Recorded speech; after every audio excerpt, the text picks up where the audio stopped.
김상일 박사님께서 지금 집합론에 대해서 일단 핵심적인 걸 우리에게 다 말씀해 주셨어요.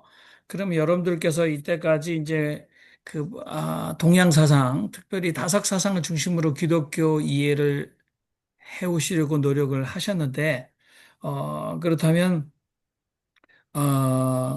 이 동아시아 종교의 아주 기본적인 특징, 그리고 유불도에서는 그러면 신의 개념을 아까도 우리가 교수님께서 말씀하셨지만 신은 신 자신이 만물 피조세계 창조 자기 자신의 부분이 된다라는 수철학의 논리, 집합 철학의 그렇죠. 논리를 예. 가지고 신학적으로 우리는 그럼 어떤 이해의 충격을 받아야 될 것인가? 우리는 뭐 사실 사자성어로 진공묘유, 그래서 진정으로 비어 있으면 묘하게 존재한다라는 생각을 해왔고, 또 이미 서구 고대 그리스 철학에서도 무로부터의 창조는 사실 우리가 크리아티오 엑스 니힐로가 사실은 고대 그리스 철학에서 나왔다라고 할 수 있습니다. 그러면 여러분들 의문을 좀 풀어놓으시면 예. 좋을 것 같은데, 예. 사실 이렇게 되면 이정만 우리 목사님께서 사실은 기독교 사고의 근원적인 논리적 배경이 고대 그리스 철학의 지금 말했던 이 아리스토텔레스가 그렇게 막으려고 했던 논리를 세우려고 했던 그렇죠. 예. 원리와 같지 않겠는가. 그래서 그걸 벗어나면 이단으로 바로 정죄할 수 있는 사상적 배경을 뭐 소구사고 자체에서 자구책을 마련해놨다 할 수 있는데 이정원 목사님께서도 좀 말씀을 좀 해주시면 좋을 것 같아요. 어떠세요, 목사님? 그러니까, 그러니까 이게 상당히 어려워서 잘 우선 이해가 쉽지 않은데요. 단편적으로 우선 여쭤보고요. 그 집합론이 그 바디의 무개념하고 집합론하고 같은 의미인가요, 교수님? 그렇죠. 예, 예. 그 예, 공집합입니다. 예, 그럼 같은 의미면 그 바디의 무개념이 이제 얼핏 이제 조각으로 맨 마지막에 교수님이 그 도마복음에 이제 그 집합이 나온다 그런 말씀 때문에 그 제가 조금 지금 생각이 그 막 정리하고 있는데 이제 정영민 목사님이 이제 그 마이크를 주셔서 그 제가 얼른 이해한 건 아리스토텔레스의 그 아우구스티누 같은 개념은 그 신학의 단독자로서 음, 전체가 있고 개체만 있는 건데 이제 이 그 바디의 집합 개념은 그 무로서 그 질서 잡히지 않는 무로서 이렇게 새로움에 생성할 수 있는 음. 그러면서 저항할 수 있는 새로운 세계가 구축되는 그런 무죠. 무가. 예.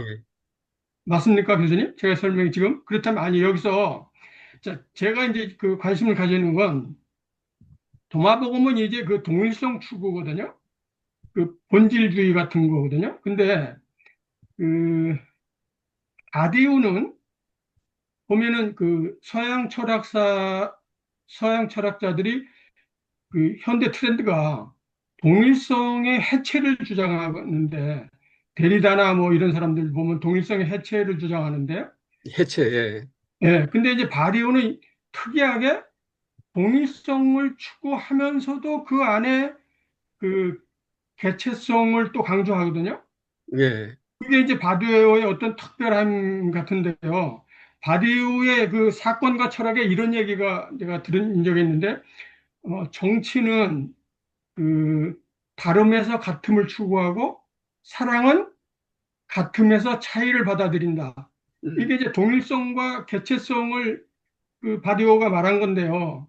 예. 이걸 이제 바울하고 이야기하자 보면 음, 바울하고 교수님이 이제 바울을 이야기하자면 이렇게 보면 바디오 이제 지금 그 현대 철학자들 가운데 바디오와 지젝과 아감벤이 다 이게 바울을 독특하게 재해석해내거든요. 바디오의 바울도 저는 읽어봤는데요. 그러니까 이제 바디오가 바울을 이해한 걸 생각해 보면 그 동일성과 개체성이요. 이제 바울을 설명하면 음, 바울이 그 노예나 주인이나 뭐 남자나 여자나 유대인이나 헬라인이나 다 하나다. 이건 동일성 추구잖아요.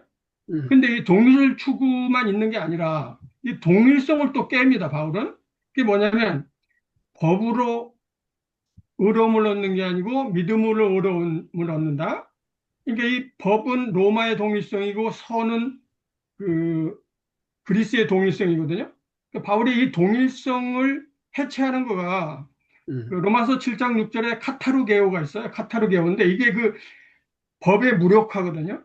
음, 법을 해체하면서 해체가 없어지는 게 아니라 그 음, 안에 새로움을 세워요. 그 음, 말씀드린 대로 노예와 주인이 하나고 그 남자와 여자가 하나고 이렇게 이제 그 헬라인과 유대인이 하나고요. 근데 이제 조마복음에 보면 남자와 여자가 본질적으로 하나가 되는 그 동일성 추구가 있어요. 근데 도마복음은 동일성만만 있고요. 동일성만 있다고? 네, 동화복음은 도마복음이? 동일성만 있고 우월주의가 있어요. 음, 제가 도마복음도 세밀하게 분석한 경험이 있는데 책도 썼습니다, 내가. 근데 예, 그 바디오의 얘기는 동일성만 있는 게 아니라 동일성 안에서 그 개별자를 말하거든요. 이게 독특한 사유거든요. 그러니까 이제 그 조금만 더 얘기하면요. 바울은 그 바디오는 진리가 이제 사건이거든요. 진리가. 그 사건에 충성하라 이런 거예요. 거기서 보편화를 주거나 하는 게 동일성이거든요. 그게 이제 현대 타락자 중에서 독특하게 이 동일성을 해체하지 않고 이걸 초월하는 그런 사유를 제가 지금 그 바디오에서 봤는데요. 근데 그 지금 교수님의 그 수학 설명은 제가 이제 수학 그 지식이 짧아가지고 그 학교에서 수학 점수가 제일 제가 낮았어요. 어려서부터. 이게 교수님 그 수학 설명을 잘 이해를 못했습니다. 여기까지만 하겠습니다. 그러니까 그, 그 이 도마복음은 에, 이 요새 최근에 이제 김용옥이가 도마복음 그 주석한 게 나와 있는데 나온 지 며칠 안 돼요. 그러니까 이 바울이 그 한마디로 말해서 이 도올 김용옥은 이 마태복음하고 마태복음하고 그다음에 뭐냐면은 그 바울이 기독교를 망쳤다는 거야. 그 첫째는 뭐냐 종말이라는 개념, 말세라는 개념 그 도입한 거. 그건 뭐 당연히 바울 사상에 볼 것 같으면은 예수님이 십자가에 죽으시고 부활하셨고 그다음에 종말에 온다는 그거잖아요. 골자가. 예? 그거죠. 그게 그러니까 마태도 볼 것 같으면 자꾸 종말을 끌어들이고, 그다음에 그 그냥 마음이 가난한 자가 복이 있나니 이걸 또 마음이 뭐 심령이 가난한 자 이게 자꾸 추상화시키고 형화시키고 뭐 이렇게 시켜버린 것이 바로 이제 이 마태와 바울인데 이 도마복음서는 일체 종말에 관한 얘기가 없어요. 십자가에 관한 얘기가 없어요. 거기는 심판에 관한 얘기가 없어요. 오직 그 예수가 이 세상에서 그러니까 그 종말하고 심판을 얘기하게 되면 이게 실체론에 빠지는 거야. 마지막에 뭐가 있다고 하는. 마지막에 끝에 가서 뭐가 있다고 하는. 그걸 얘기해야 되는. 결국은 뭐냐면 이 종말론이라는 건 기독교라는 실체론에 빠지게 만든다는 거지. 그러니까 이 알랭 바디우식으로 얘기할 것 같으면 이 기독교라고 하는 것은 어떤 처음이나 끝을 실체론적으로 뭐 처음이 있다고 한다든지 끝이 있다든지 이렇게 해버릴 것 같으면 처음과 끝에 의해서 그 다음에 모든 것이 그만 형이상학화되면서 실체론적이 돼버린다는 거죠. 그러면 그거는 예수의 살아있는 생명력을 죽이고 만다는 거예요. 그러니까. 예. 예, 교수님 지금 중요한 말씀을 해주셨는데요. 지금 그러니까 그 목적론과 진보론은 그 베냐민이나 이런 그 최근에 유물론 학자들이 지금 그걸 거부하거든요. 그러니까 목적론이 기독교가 들어온 건 바울이 그런 게 아니고 이제 지성수 목사님도 그렇고 바울이 헬라화 시켰다 그러는데 음, 바울이 헬라화 시킨 게 아니고요. 바울과 그 성서학자들은 헬라화나 유대주의를 막고 독특한 사유를 한 거고요. 헬라화를 한 작업은 2세기에 오리게네스로부터 해서 아구스티누스에 의해서 헬라화가 된 거거든요. 그러니까 그런 그 그 종말론, 바울의 종말론은 어떤 목적론이 있는 종말론이 아니고요. 교수님. 그 에베소서 2장 6절부터 10절을 보면 바울의 종말론은 현재화되어 있는 겁니다. 예수가 현재에 와 있는 거. 예수를 그 초월적 계시로 보는데 그게 현재에 와 있는 종말론이에요. 그러니까 그 지금 왔지만 아직 완성되지 않은 거예요. 근데 이걸 목적론으로 끌고 간 건 바울이 아니고요. 그러니까 많은 사람들이 바울을 오해하는데 바울이 교리를 만든 게 아니고요. 어거스틴이 그렇게 만든 거거든요. 그건 헬라 철학으로 그렇게 헬라 철학은 그 말하자면 그 어떤 완성을 추구하는 거거든요. 자기 완전성. 도마복을 보니까 지금 교수님 말씀하신 대로 그 어떤 완전성 추구 같은 건 없어요. 저도 읽어보니까. 교수님 중요한 말씀하셨는데, 이제 그런 의미의 그, 그러니까 모든 걸 기독교가 현상학적으로 지금 나타내는 걸 전부 바울이 그랬다고 하는 지금 그 문제가 있어요. 바울이 그런 게 아니고 어거스틴이 그랬습니다. 그 중요한 게 하나만 딱 더 말씀드릴게요. 그 김영옥이 바울을 그렇게 까다가 성념 교수가 김용옥 그 유튜브에 그 두 번 와서 강의를 하시게 되는데 성념이 우리나라의 그 아구스티누스 최고 전문가거든요. 그러니까 김용옥이 나중에 뭐라 그러냐면 아 내가 여태까지 오해를 했다. 현재 기독교가 바울의 기독교인 줄 알았는데 아 아구스티누스의 기독교구나. 성령 교수가 그걸 가르쳐 줬다. 그러니까 지금 이방에 있는 모든 사람들, 지 목사님 포함해서 모든 사람들은 기독교를 다 바울이 그렇게 만들었다 그래요. 지금 교수님 말씀하신 그 목적론 같은 종말론도 바울에게는 없어요. 여기서 그러니까 우리 잠깐만, 바울, 음, 우리 잠깐만. 그 이정만 목사님이 사실은 바울 로마서 해석을 하시면서 핵심적으로 늘 강조하셨던 것이니까 음, 사실은 뭐 보수적 바울 신학자 김세윤 교수 같으신 분은 한국 기독교의 타락은 바울의 이신득이 바울의 선택론에 대한 오해에서부터 시작됐다 이렇게 이제 아주 간단하게 얘기했지만 이정만 목사님께서는 항상 아리스토텔레스의 그 자연 철학과 이신론 이것이 특히 뭐 종말론도 그렇고 그것이 원흉이다라고 해서 굉장히 수차례 증명을 하셨어요. 이렇게 여러분들이 이제 다음에 이정만 목사님께 또 한번 우리가 바울을 변호함 우리 한번 좀 들어보면 좋을 것 같고요. 그래, 오늘은 이 집합론에서 예, 우리 예, 김상일 박사님께서 이 유신론, 범신론, 무신론의 패러다임을 가지고 오셨어요. 그다음 예, 우리가 이제 동양적 사유를 하는데 유신론, 디이즘이 있고 그다음에 이제 이거 유신론이죠, 디이즘. 그다음 음, 범신론이 이제 페넨티즘이 나왔어요, 그죠? 그러니까 하나님, 거기도 예, 디이즘이 들어가 있는 거죠. 그다음에 그렇죠. 에이티즘, 무신론이 나와 있습니다. 그러면 이제 우리가 알랭 바디우나 이 동구권 이 급진 철학자들이 무신론을 가지고 음, 신의 특성을 얘기를 하고 있잖아요. 그러면 이제 아리스토텔레스의 기계론적인 세계관, 그것이 우리가 신론에 어떻게 그 영향을 받아서 기독교 정통신을 우리가 스스로 보호하고 있었고, 거기에서 한 발짝 더 나가려고 하지 않았는가? 그 공감대가 좀 있어야 되죠. 그러니까 기계론적인 세계관과 신의 불변성, 초월성은 그 초자연에서 자신과 분리된 세계를 신이 창조해 놓고 그 음, 세계가 일정한 법칙에 따라 음, 천상의 규律로 운동하도록 정해 놓고 음, 세계의 변화나 움직임으로부터 전혀 영향을 받지 않는 이 디이즘이에요. 그거는 이제 이신론인데 앞에가 우리 예, 이성할 때 이자로 보셔야 돼요. 예, 그리고 예, 영어로는 DEI죠. DISM, 디이즘. DISM이 예, 그래. 이게 기독교 신학의 주류로 우리 사고를 저는 항상 그렇게 얘기하죠. 이게 인식론적인 원죄로 우리를 올감해 왔다. 그런데 이제 그렇죠. 서양의 알랭 바디오 같은 사람들이 그런 것들을 서서히 스스로 서양 남성들이 자기들의 잘못된 역사, 인식론적인 잘못된 역사를 스스로 회개하기 시작했다. 그런데 우리가 유영모 선생님 모시고 오면 우리 동양은 그런 회개할 필요 없다. 우리는 진공묘의를 얘기하고 염제 신제를 얘기하면서 우리는 니네처럼 그런 그 박스에 넣는 신론을 빌드업한 적이 없다라고 해서 저는 요즘에 신세대 젊은 애들은 뭐 서양 남자들이 반성하게 내버려 두라고 그래서 포스트 모더니즘에 관심이 없거든요. 근데 자, 우리는 뭐 제가 말이 길었습니다만은 자, 그만. 이 유신론, 범신론, 무신론의 패러다임을 가지고 오늘 우리가 조금 집중해서 토론하고 질의응답했으면 좋겠습니다. 자, 그럼 김성봉 부사님 말씀하시죠.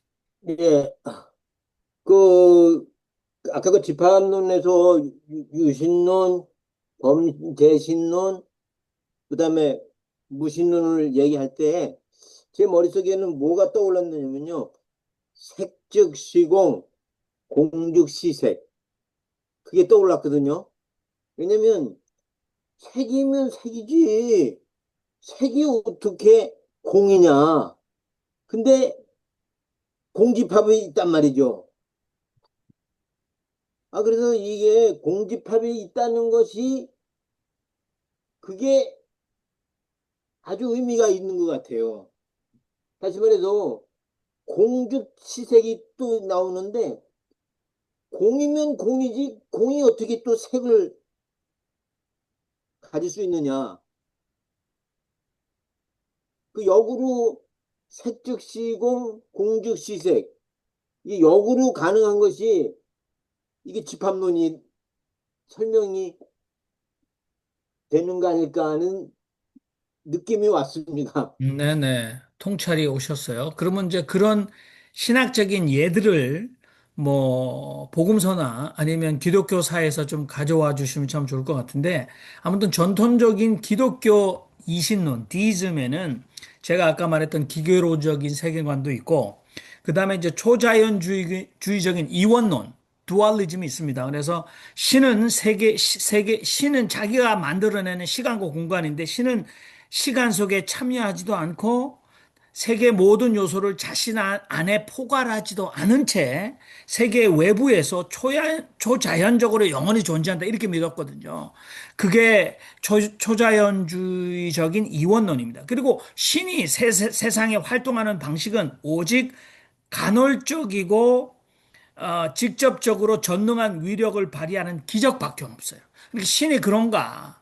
그러니까 우리는 신의 필연적 초월성, 우연적 내재성, 이거 철학적인 용어입니다만은 그냥 다른 말로 해서 우리가 스피노자도 얘기하고 지금 알랭 바디우도 얘기해야 되겠습니다만은 그럼 신은 세상에 어떻게 개입하고 간섭하는가? 우리 각자의 신앙 고백을 좀 하다 보면, 저는 알랭 바디우의 집합론이 오늘 우리 신학에도 또는 신앙에도, 인사이트를, 통찰을 줄 수 있는가? 지금 우리 김성봉 무사님이 색즉시종 공즉시생까지 이렇게 말씀하셨고, 그게 통찰을 받았다. 그러면 그 예를 좀 말씀해 주시면 좋을 것 같은데, 안광동 목사님, 저쪽, 우리 어디죠 목사님에 대해서 어떻게 이해하십니까? 잠깐만요. 교수님, 부분의 합은 전체가 될 수 없습니까? 예? 부분의 합은 전체가 될 수 없어요? 그러니까 그게 바로 유클리트 부분의 합이 전체라고 하는, 그러니까 아까 그게 포함이죠. 그러니까 그렇게 그러니까 전체가 될 수 없는 거죠. 없어요. 불가능해요. 그러니까 그게. 네. 그래서 바로 뭐냐면은 이제 아까 그 집합론에서 알랭 네. 바디우가 9개 공리를 이끌어냅니다. 9개 공리. 예. 그 하나가 무한의 공리예요. 무한의 공리라는 건 뭐냐면은 이 전체가 부분 속에, 부분이 전체 속에 자꾸 인클루딩 하는 게 아니고 서로 인볼빙을 하니까 무한이라는 개념이 성립이 안 된다는 거예요. 그러니까 무한이라는 개념이. 이게 가장 중요한 거예요. 그러니까 그게 무한공리라고 합니다. 그러니까 칸토가 바로 이 집합론을 만든 다음에 한마디로 말해서 이 목사들을 만납니다. 만나면서 내가 신을 모독한 건 아니고 신을 부정한 게 아니고 나는 내 피 속에는 유대인의 피가 흐르고 있다. 그게 즉 뭐냐면은 이 집합론에 의할 것 같으면은 부분의 합이 전체, 즉 무한이 유한보다가 크다고 하는 바로 그 개념이 성립이 안 돼요. 이게 바로 이제 대각선 논법이라고 하는 건데 아주 기가 막 이게 사실 칸토는 이거보다 이제 대각선 논법이라는 걸로 그걸로 더 유명해지거든요. 그러니까 무한을 자꾸 만들다 보니까 무한 자체가 그만 이 부분으로 들어와 버리는 거예요. 이게 지금 보시다시피 이게 예, 이제 그러니까 이제 여기 공집합이라고 했지만 우리는 동양에서는 허라는 개념이 있고 공이라는 개념이 있고 무라는 개념이 있어요. 이 허공무 이게 그러니까 허라는 건 뭐냐면 왼쪽에 이게 여기 중괄로 있지 않습니까? 중괄로 속에 아무것도 안 들어가 있는 건 허예요. 허예요. 그다음에 이제 그 중괄로 속에다가 이 공집합을 넣는 거죠. 공집합을 넣으면 그게 공이 되는 거예요. 그러니까 이제 공집합은 그러니까 중괄로 속에다가 공집합을 넣으면 그건 곧 일과 같아요. 그러니까 거기서 일이라는 개념이 나와요. 그러니까 그 아무것도 없는 데서 일이라는 예? 유라는 개념이 나오게 되는 거예요. 그러니까 이제 이 공집합 자체를 우리는 허와 공과 그다음에 무라는 건 뭐냐? 무라는 것은 제가 범신론이라 쓰는 ABC 있죠. 그러니까 이 부분 자체가 전체 같아지는 거. 요게 바로 무 개념이에요. 무. 이 무자라는 것이 나무 숲이 우거진 그 모양이잖아요. 그러니까 바로 자기 전체 자체가 부분인 모습으로 있는. 그래서 그거는 가득 차서 충만한. 그래서 처음에 서양 사람들이 물을 갖다 void, nothingness, emptiness로 번역하다가 나중에 뭐냐면은 그 물을 뭐냐면 이게 지금 이 동양 사람들이 이해하는 게 뭐냐면 그런 무가 fullness, 가득 참이라고 이렇게 번역하잖아요. 그러니까 이게 위에 범신론이라고 써 있는 이것이 우리 동양 사람이 얘기하는 이 무라는 개념이고, 그다음에 이 공집합을 이 중괄로가 아무것도 없이 비어 있는 거 여기다 함정을 파놨는데 아침에 가니까 호랑이가 안 보이는 거예요. 그러니까 그 허자가 그 호랑이 허자지 않습니까? 그다음에 뭐냐면 거기다가 뭐냐면 호랑이가 있어요. 이 함정 속에. 그러니까 이게 공이에요. 그러니까 공이라는 것은 한마디로 말해서 끊임없이 공작하고 움직이고 활동하는 거, 액티비티예요. 그러니까 이 무라는 것은 전체 자체와 부분 자체가 막 가득 차 있어 개념. 이런 개념이 이 신학에서는 다 부정이 되고 용납이 안 되고 아주 간단한 거는 지금 우리 교회에서 설교에서는 ABC의 부분집합은 ABC뿐이라고 얘기해야지 여기 A, B, B, C, C도 결합시키는 것도 용납 안 됩니다. 지금 한국 교회. 무가 충실성이네요. 네? 무가 충실성이에요.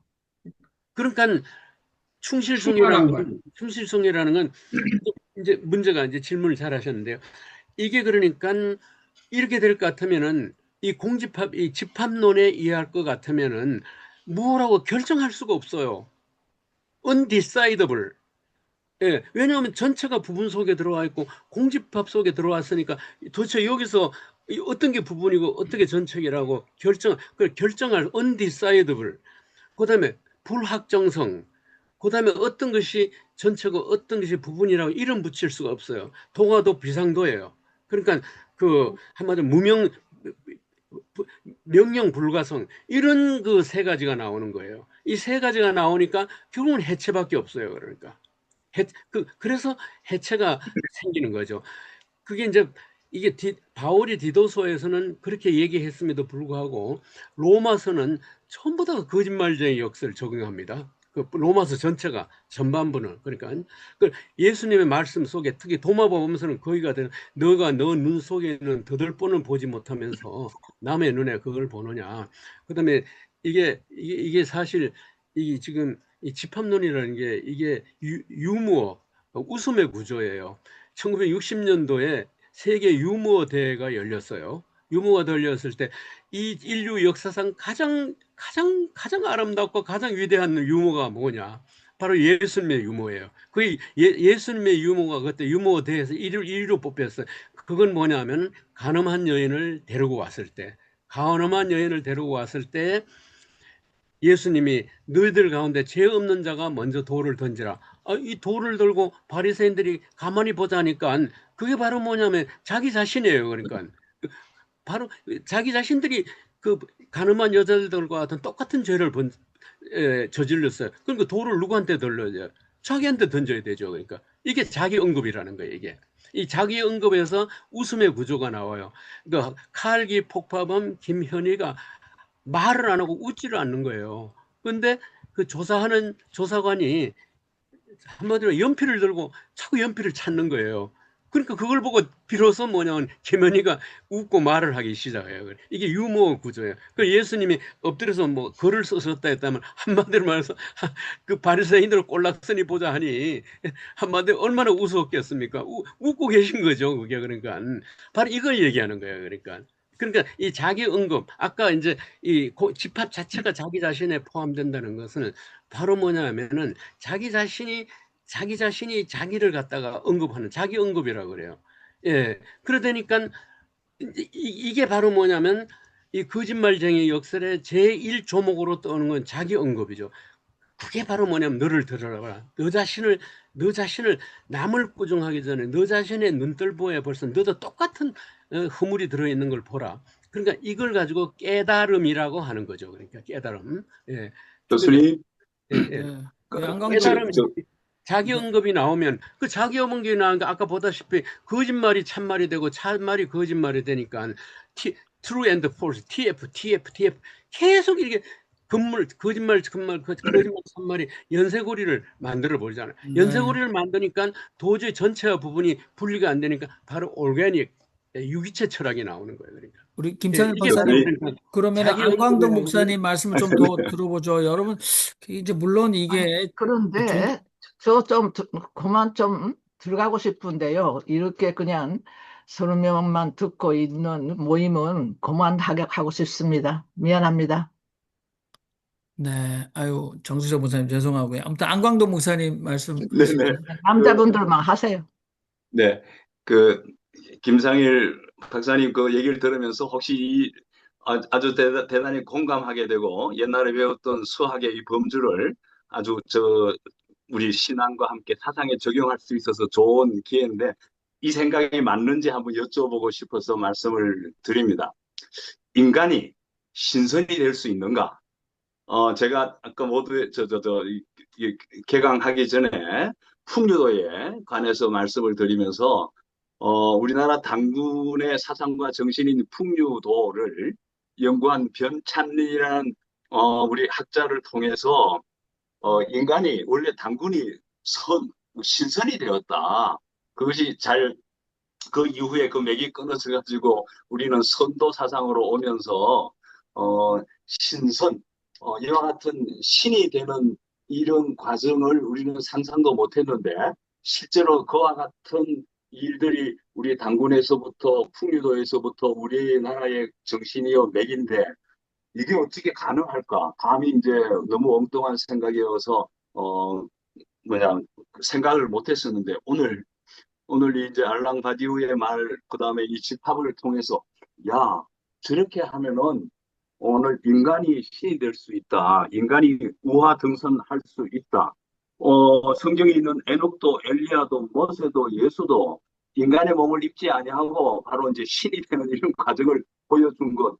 그리고 우리 기존에 있었던 우리 신학과 사고의 범주를 확 뛰어넘는 것인데, 이런 것들이 지금 말하는 오늘의 집합의 정신에서도 가능할 수 있지 않을까 해서 오늘 과도한 생각인데 한번 우리 김상일 박사님에게 여쭤보고 싶습니다. 그리고 어차피 포함 1, 2가 이제 한자로 나왔는데 아까 이 포함 1, 이 이 함자 1, 이 함자를 아까 설명하시는데 조금 다시 설명을 해주시면 좋을 것 같아요.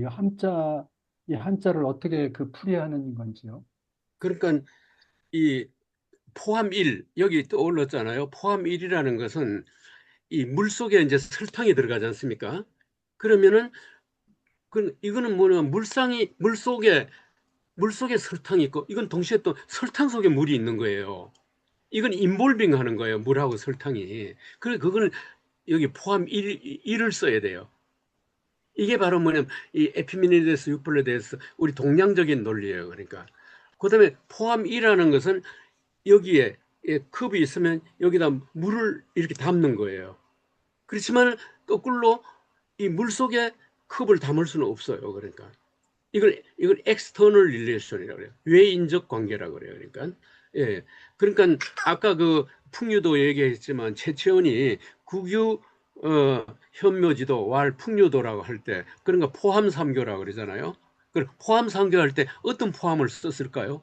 최채원이? 예, 1번 위에 거 포함 내년도에 1을 썼어요. 포함 2를 썼어요. 1을 쓴 것 같은데. 그렇죠. 1을 썼습니다. 만약 네네. 2를 썼으면 큰일 날 뻔했어요. 네. 이건 뭐냐면은 우리는 텅 비어 있었는데 중국에 유교도 들어오고 불교도 들어오고 이런 꼴이 돼버리거든. 예? 네. 아니에요. 위에 거를 쓰면 아니 우리 속에 벌써 유불도가 있었다는 거예요. 유불도적인 요소들이 있었다는 거예요. 그러니까 서로 들어가지고 우리 거하고 위에 거하고 서로 인볼빙 됐다는 거지. 그러니까 포함 처음에는 1이 줘야 이 집합이고 샤머니즘 무고 을 그렇습니까, 하는데 교수님? 이게 포함 만약 1이 교회 갈 집합이고 것 무고 같으면 그래요? 위에 그 대웅전 위에다가 삼신각을 지어놨잖아요. 이 세계 어떤 불교에도 없는 거거든요. 이게 서로 뭐냐면은 상호 인볼브하는 관계. 거기에 비할 것 같으면 말이죠. 이게 지금 그 라마교 저쪽에 서장 지역에 들어온 건 이게 샤머니즘이 불교를 다 먹어버렸어요. 예, 샤머니즘이 불교를 먹어버렸어요. 이게 불교인지 샤머니즘. 뭐 만주에 들어온 건 또 불교가 또 샤머니즘을 다 먹어버렸어요. 우리 한국에 들어온 건 서로 포함이 서로 인볼빙 해가지고 있어요. 그러니까. 예. 그리고 아까 그 선이라고 말씀하신데 이 김유동식 선생님이 한 가지 미스한 게 뭘 미스했냐면은 이 선이라는 것은 우리 인류 정신사 가운데 청이 있어요. 제일 밑에 있는 청이 무속적 샤머니즘적 척이에요. 그다음에 가장 뭐 어떤 면에서 꼭대기에 있다기보다는 왜냐하면 꼭대기까지 나온 게 포스트 뭐 이 철학이라는 게 철이 있어요. 예? 그 사이에 끼어 있는 게 선이에요. 그 사이에 끼어 있는 게 무하고 철학하고 사이에 근데 이제 그리스로 말할 거는 호모 시대예요. 그러니까 이게 도대체 올림픽 신전에 인간의 신인지 인간인지 그만 한 타령이 돼 가지고서 서로 인볼빙이 돼서 돌아가는 그런 우리가 바로 신선이라는 것은 우리는 이 신선 사상이라는 것이 이 기독교 속에 이 선적인 예수가 부활했다든지 예수가 동정녀 탄생했다든지 이게 바로 전부 다 이게 선적인 요소거든. 그러니까 이게 한국에 들어왔을 때는 우리가 기독교를 받아들이기가 너무 쉬운 거예요. 길선주나 뭐 이용도나 이런 목사들을 통해서. 근데 문제는 뭐가 문제냐?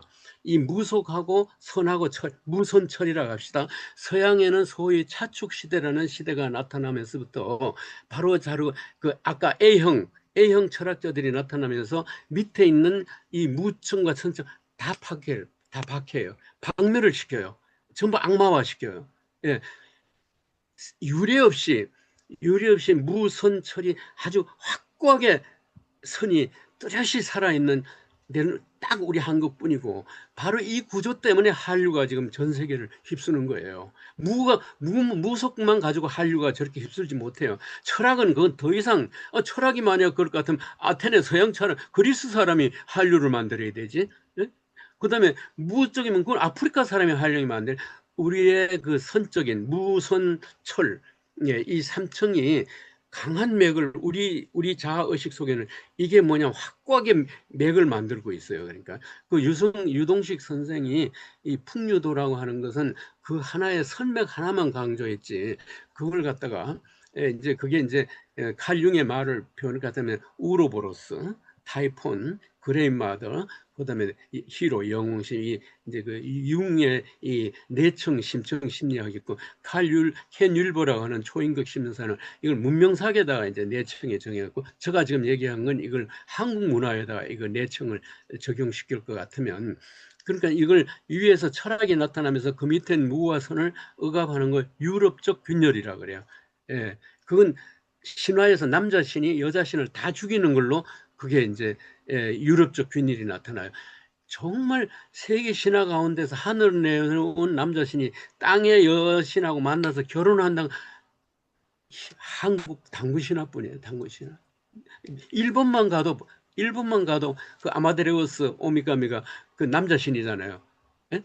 그 자기 아니요 저 오빠하고 여동생이 싸우지만 그것도 결국 남자하고 여자가 싸우는 거예요. 그러니까 예 아까 그 당군 신화가 나왔고 선맥이 나왔으니까 이제 거기 그러니까 이형 같은 것이 다 이제 선맥의 논리죠. 따지고 보면. 교수님, 거기서요. 그 제가 늘 교수님 말씀을 듣고 이제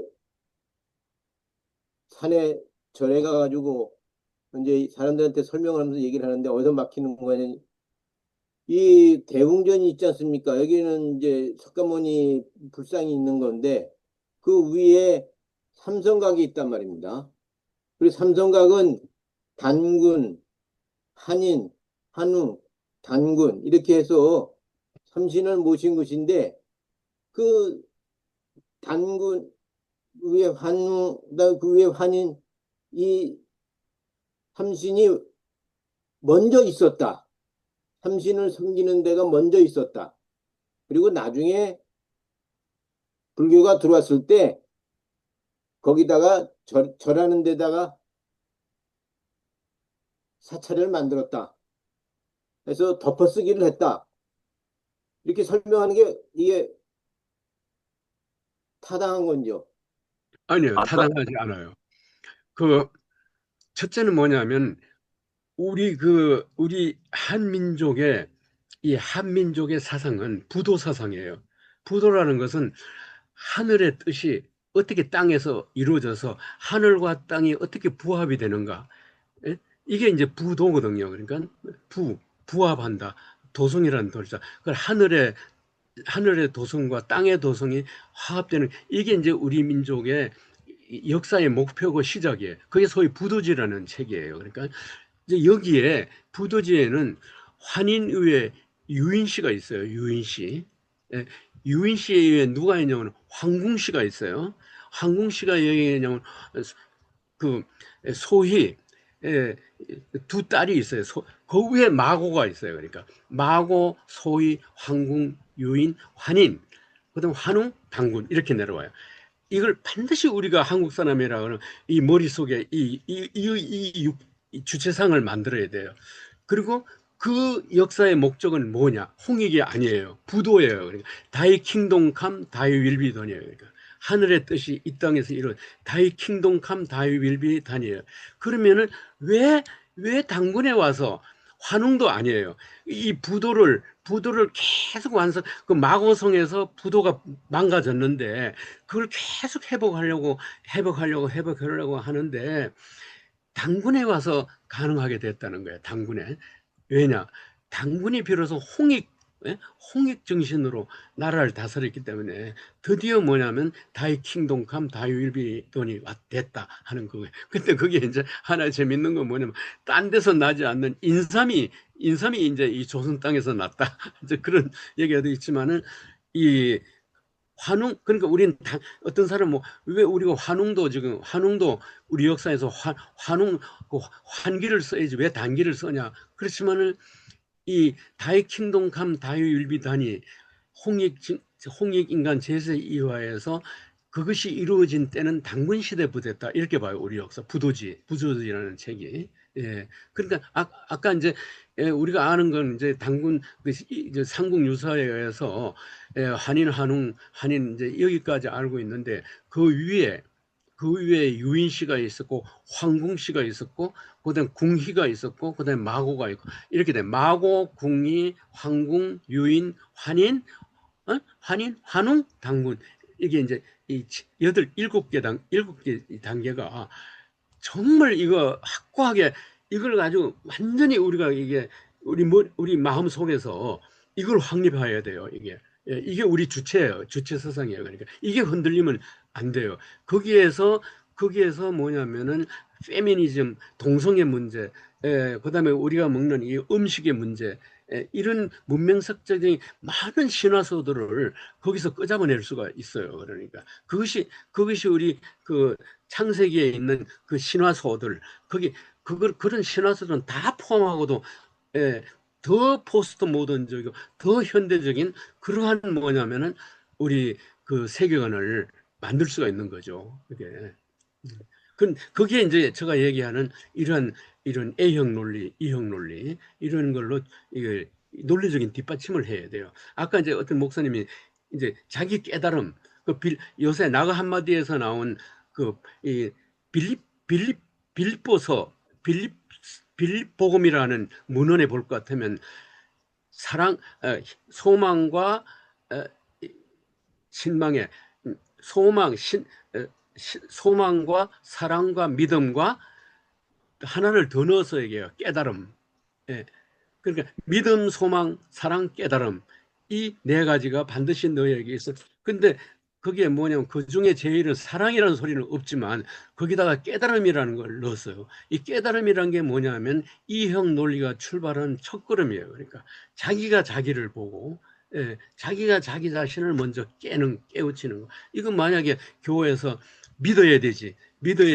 깨닫는다는 소리 했다가는 뭐 교회 문 당장 닫아야 되고 뭐 그런 목사는 뭐 그 도마 복음서는 뭐 계속 일관되게 주장하는 게 너 자신을 알아, 너 자신을 깨달아라 하는 이런 그 나가 한마디에 나오는 것이 바로 이제 이형 논리고 바로 그 어거스틴 아타나시우스가 이단을 정죄하고 정경 사복음을 만들 때 그 기준이 뭔지 아세요? 바로 이형적 요소가 있는 거. 그 가운데서도 자기 응급이라고 하는 그 자기 깨달음이라고 하는 이런 요소들은 철저하게 배제해버리고 오직 그 믿음만 강조했죠. 이 자기 응급 다음에 나온 게 뭐냐면은 참이 거짓이요 거짓이 참이라는 비이원론적 구조가 나와요.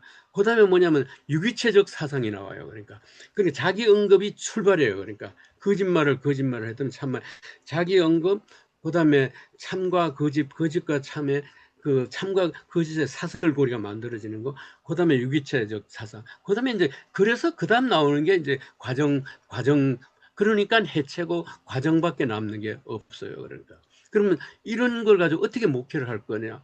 그거는 뭐냐 하면은 어떤 이 유랑극단의 단장이 이제 어떤 드라마 각본을 만들어 가지고서 각본에 따라서 공연을 하는 게 아니에요. 이 유랑극단 단장이 단원들을 끌고 이 마을 저 마을 돌아다니면서 자기들 단원 안에서 생기는 사건을 그걸 뭐냐면 주제를 해서 공연을 하는 거예요. 그러니까 이제 어떤 일이 생기는 거 아니 공연 단원들 가운데서 서로 간에 뭐냐면은 막 사랑 질투 그다음에 삼각관계가 이루어질 거 아니에요. 그러면 그다음 마을에 가가지고 자기 단원 안에서 일어나는 이걸 갖다가 무대에 올리는 거죠.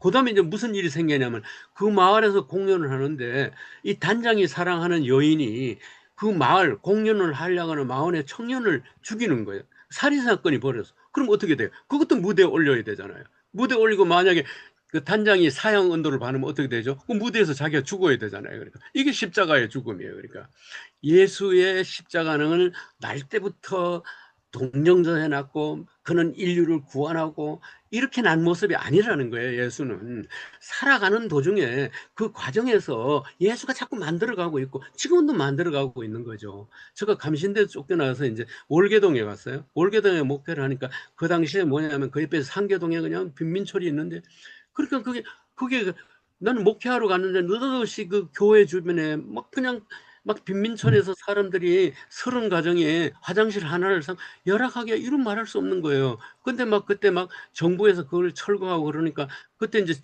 천주교 이 정신부라는 분하고 같이 그냥 천막 농성을 하는 거죠. 그러니까 그걸 이제 우리 교회 목사들이 우리 교회 교인들이 알게 된 거예요. 왜 목사가 이런 짓 하냐 이거예요. 도대체 자기 교회 가서 그 새벽 기도를 하고 만날 하는 얘기가 천당 가니까 이런 경험을 했다. 꿈에 보면 이런 꿈, 전부 교인들이 이런 얘기를 해야 되는 거예요. 나는 그게 아니라는 거죠. 현장에 나는 가서 그 현장에 부닥쳤을 때 그 부닥치는 현장하고 그러면 내가 다시 또 그게 인볼브 돼 가지고서 그게 그 결과 그렇게 가는 거예요. 그 교인들이 그 교인들의 상황하고 내가 그게 인볼빙 해가지고서 그러면 그게 어떻게 살아 내가 재판도 받을 수가 있고요. 국가보안법으로. 전 그렇게 하던 국가보안법 재판도 받을 수가 있는 거죠. 그럼 처형도 받을 수 있는 거죠. 이게 목표예요. 어떤 레디메이드 문제가 뭡니까? 마태복음 바울 때문에 어떤 결론이 생겨서 정말 이게 다 기독교 망치는 거예요. 종말론이라는 게 아무리 좋은 의도를 하더라도 길선조 모사가 독립선언문을 써놓고 3.1운동에 참가하지 않는 이유가 양평에 가서 부흥회를 한 거 아닙니까? 내일 종말이 오는데 내일 당장 예수님이 오는데 이게 종말론 이게 지금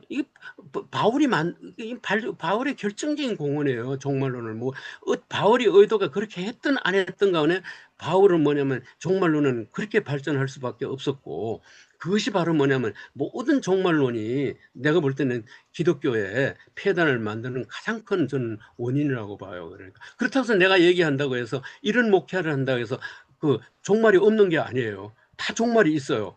예? 이게 이제 그 화이트헤드는 이제 존재 원리라고 그럽니다. 과정의 원리, 온톨로지컬 프린시플이라고 그래요. 이 과정 자체가 자꾸 인볼빙 하면서 내 목회, 내 신학가 만들어지는 거지.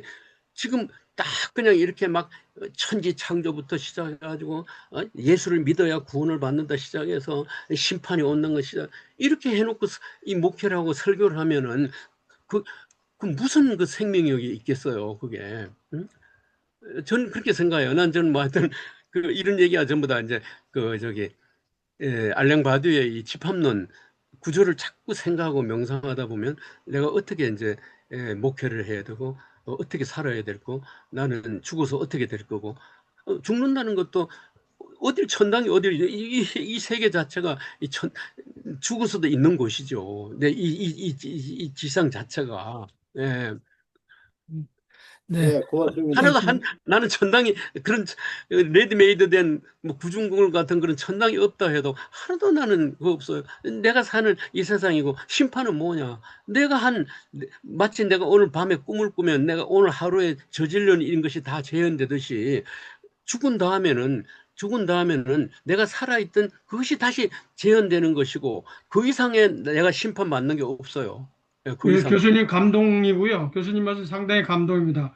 아까 여쭈었는데요. 예. 포함 1이 집합이고 무입니까? 예? 포함 1이 예. 집합이기도 하고 무이기도 하고 그렇습니까? 그렇죠. 예.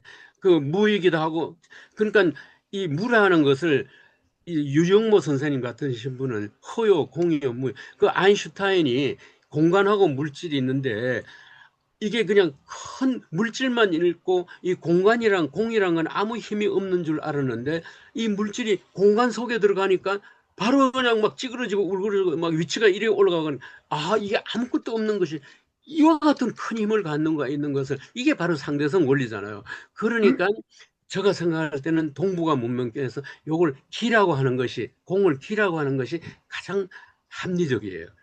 그러니까 그 바디오글에서 음. 그 무가 그 정리되지 않은 구조에서의 많음 뭐 이런 거 같은 거였더라고요. 그 맞습니까? 정리되지 않은 거. 그런데도 꽉 찬 거.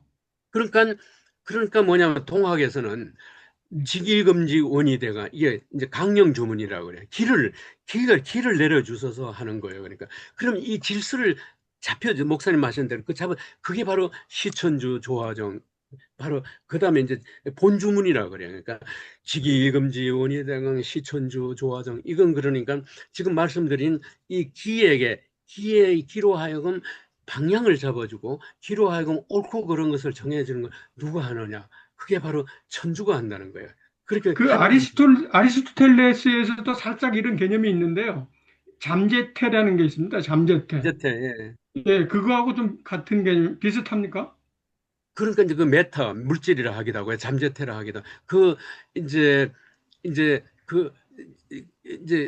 아주 귀하고 아주 가까운 개념이죠. 그렇지만은 아리스토텔레스가 얘기하는 그 개념은 포함 이의 개념이에요. 그러니까 예, 그게 잠재태라도 형상 속에, 포함이고요. 그렇죠. 형상 속에 이렇게 되는 개념인데 지금 여기서 얘기하는 그것은 이 포함하면서 포함되는, 그리고 포함 1의 이제 이 개념이라고 볼 수가 있겠죠. 그러니까 예. 예. 그 점을 나중에 좀 다시 제가, 한번 제가 질문 좀 드리도록 할까요? 예. 예.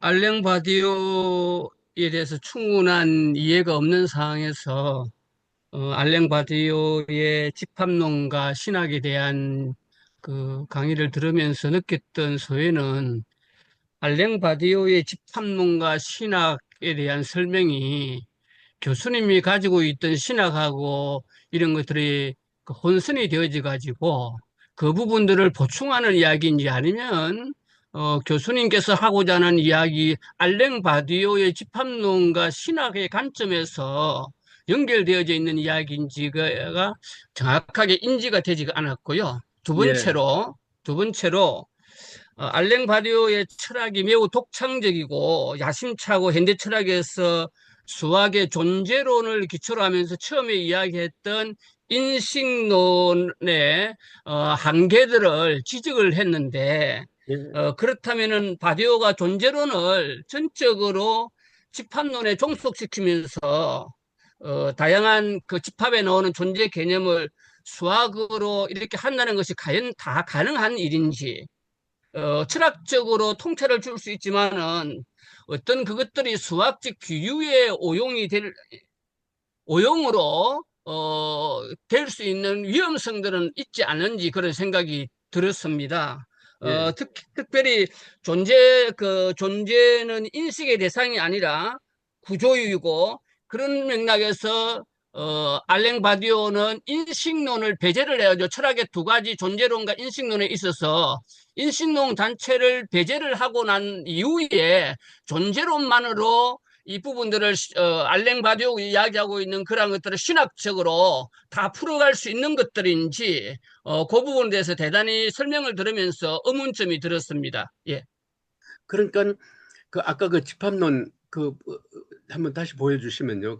제가 그 자료 거기 볼 것 같으면은 이제 바로 이제 그 알랭 바디오가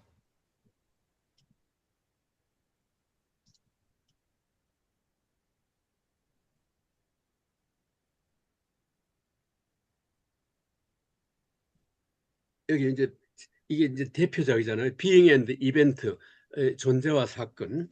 우리나라 말로는 여기 존재와 사건 이 번역을 또 이렇게 해 나왔는데요. 바로 여기 그 조금 위로 올리면은 그 ABC 자기 자신이 자기 자신 속에 들어와 있잖아요. 요거 범신론이라고 써놓은 거 있잖아요. 이거는 뭐냐면은 이거는 사건이라고 그래요. 앞에 유신론이라 생각하는 그게 존재고요. 그게 비잉이고, 이 제가 범신론이라 쓰는 거 ABC 자기가 자기 속에 들어와서 그 포함 1은 사건이고 포함 2는 존재예요. 쉽게 얘기할 것 같으면은 지금 알랭 바디우가 이게 그 서양권에 살아가지고서 아주 불행해요. 우리는 이 동양권의 한자권에서 이 얼마나 이 두 말이 이렇게 같은 포함이라는 말이 포함 1, 포함 2가 다른지 정말 서양 학자들이 뭐 이것만 알아도 뭐 굉장한 혁명이 일어날 겁니다. 우리는 정말 럭키해요. 이 동양 제가 화면이 갑자기 줄어드네. 그러니까 이 사건이에요. 그러니까 이 화면이 다 죽어버렸네. 그러니까 우리가 지금까지 유신론이라고 할고 식리라고 할 때는 그건 뭐냐 하면은 바로 이런 이 존재 개념으로서의 신이었어요. 이 집합론적으로 할 때 ABC, A, B, C, CA까지. 근데 그 옆에 있는 ABC 그 자체. 예, 이거는 뭐냐 하면은 존재가 아니고 이벤트라는 거죠. 사건. 예, 사건. 이게 그러니까 그 예수가 이 세상에 오셔서 살아 계시는 건 존재예요. 이 세상 속에서 자기가 죽는다고 하는 건 그건 이벤트예요. 사건이에요, 사건. 예. 왜냐하면 신은 뭐냐면 이 포함이어야 해요, 항상. 그러니까 포함이어야 하는데 예수가 도리어 인간에 의해서 잡혀 죽었단 말이에요. 포함당한 거예요. 그러니까 이거는 이 사건은 이 존재 사건 존재론적이 아니고 이건 사건이죠. 그러니까 들레즈나 뭐 이런 그 포스트 모던 철학자들이 하는 사건이라는 거는 전부 다 이 집합론적으로 볼 때 ABC가 자기 자신이 자기 자신 속에 포함되는 거. 이게 바로 이제 이건 이 사건의 개념이죠. 그러니까 그 십자가의 거는 그 사건이고 존재가 아니죠. 그러니까 이 이 그 이제 제가 볼 때는 그래서 그 알랭 바디우는 존재라는 말을 안 쓰고요. 멀티플리시티. 그러니까 이제 이게 ABC 자체가 자기 자신이 자기 자신 안에 들어와 있는 거는 이거는 뭐냐면은 예, 복합적이라고, 뭐 참 우리말로 번역하기가 힘든데 복합적이라고 하는데, 그러지 말고 우리말로 한으로 이렇게 한이라 그러면은 제일 좋아요. 한 이렇게 얘기하면 한. 그 한이라는 말은 이 전체이면서 동시에 부분이라고 하는. 요새 뭐냐면은 여기 텔레비 같은데 뭐 정치인들이 나와서 뭐 얘기할 때 뭐 하나도 없다고 말을 쓰지 않고 뭐라고 씁니까? 일도 없다고 그러죠. 일도 없다고. 그런 얘기 들으셨어요? 일도 없다. 그 과거 같으면 하나도 없다는 말은 일도 없다는 거예요. 왜냐하면 자꾸 하나라는 말은 우리 한국 사는 개념 속에서는 여기 한 개라는 말도 있지만 여러 개라는 말도 다 포함되어 있어요. 그러니까 내가 딱 요 한 개라고 얘기할 때는 한이라고 한 개라 하면은 애매한 거예요. 그러니까 그걸 일도 없다고 그러는 거죠. 그러니까 그렇지만은 이거는 한이라는 말은 바로 이 집합론적으로 봤을 때 한국 사람들이 이 집합이 자기 자신 속에 들어가서 부분이 되는 즉 사건적 개념으로서의 한이죠. 그러니까 그러니까 그렇게 뭐 그러니까 한으로 생각하면 그런 저거 뭐 이렇게 하는 것도 전부 한을 가지고서 이제 자꾸 이제 이게 한이 뭔가 이게 한이 뭔가를 그렇게 이제 자꾸 하다 보니까 이제 알랭 바디오가 온 거지. 알랭 바디오를 먼저 알고 이게 재미있어서 한 거 절대 아니에요. 그러니까 저가 한이라는 것이 뭔가 알다니까 한이라는 것은 이 전체이면서 부분이고 메타이면서 대상이니까 그러니까 우리 참 이 한이라는 개념이 현대 집합론적으로 봤어도 참 이거 굉장한 의미가 있구나. 그다음에 그 한이라는 말에는 가운데라는 뜻도 있고 같다는 뜻도 있고 가장 매력적인 건 뭐냐면 혹이라는 개념이 있어요. 공자도 얘기를 했는데 이것도 저것도 아닌 비결정적. 그러니까 하나도 아니고 여럿도 아니니까. 그러니까 한동안 얼마 모였느냐 한 10명. 그 어중간한 어렴풋한 불확실한 그런 걸 얘기할 때 또 한이라는 걸 사용해요. 그러니까 그건 왜 그러냐면 한국 사람들이 일과 다, 즉 하나와 여럿을 같이 생각하니까 결국 그것은 이 불확실 비결정적 뭐라고 이름을 붙일 수 없는 수밖에 없는 거죠.